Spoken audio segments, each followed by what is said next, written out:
Rest in peace to Sinead O'Connor. And yes, I'm just going right in it. Where do I start? The Lion and the Cobra. I remember when she came out, and like a lot of people of a certain era. I grew up on Prince's music. As a matter of fact, I bought his protege records. I remember buying the Family album back in '85, and then 5 years later, his former manager Stephen Fragnoli hooked to Sinead O'Connor with Nothing That Compares to You, and I thought, whoa.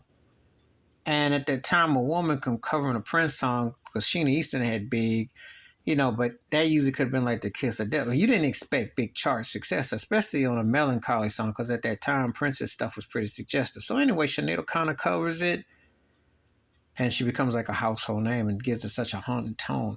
And then other songs she does, she's as an artist, she definitely was very reflective and introspective. When she tore the picture of the Pope up, I laughed. I had no problem with it because most of them popes be freaky deakies. And so she hit the spot on that. She spoke out against white folks. She talked about a lot of stuff, you know. She spoke out against Prince too, said Arsenio hauled the stuff with the allegedly with some, some stuff that, with Prince and stuff, and went into details with that and Eddie Murphy, went on about different things. So she was around certain things, but she was never going along, getting along, and playing the game. She was a beat dancer to beat her own drums, and I respected that about her. She was a distinctive vocalist, as a songwriter, as a performer. She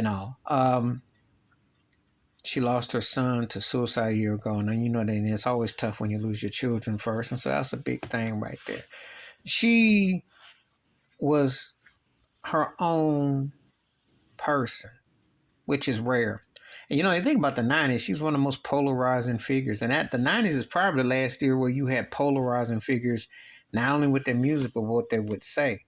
And she definitely represented. So, she's one of those people that I can't begin to say enough about what she was about, because she had a distinctive aura about her. And, she definitely died too soon, too young, and she's been putting out music here and there, but it wasn't like her, what she did back then. But I think that she didn't really care about it, because after a while, she just kind of like went into living as a life as much as she could, though she went through a lot of trials, tribulations, pain, and sorrow. So, but I had a lot of respect for her. I remember when they asked her back in '90, I was in Rolling Stone, who her artist was, who she thought. She said Ice Cube. She said he's the greatest living poet. She held him in high regard. She was hip to what was happening, And let's be realistic. A white woman not even from across the pond that was that in tune to seeing the way things were, they couldn't put no locks on her. So she was a outspoken, strong-blooded person who was truth. She wasn't playing the game. And I did admire and respect that about her. And it came across in her words, her pain, her reality. She spoke that real talk. Rest in peace, Sinead O'Connor.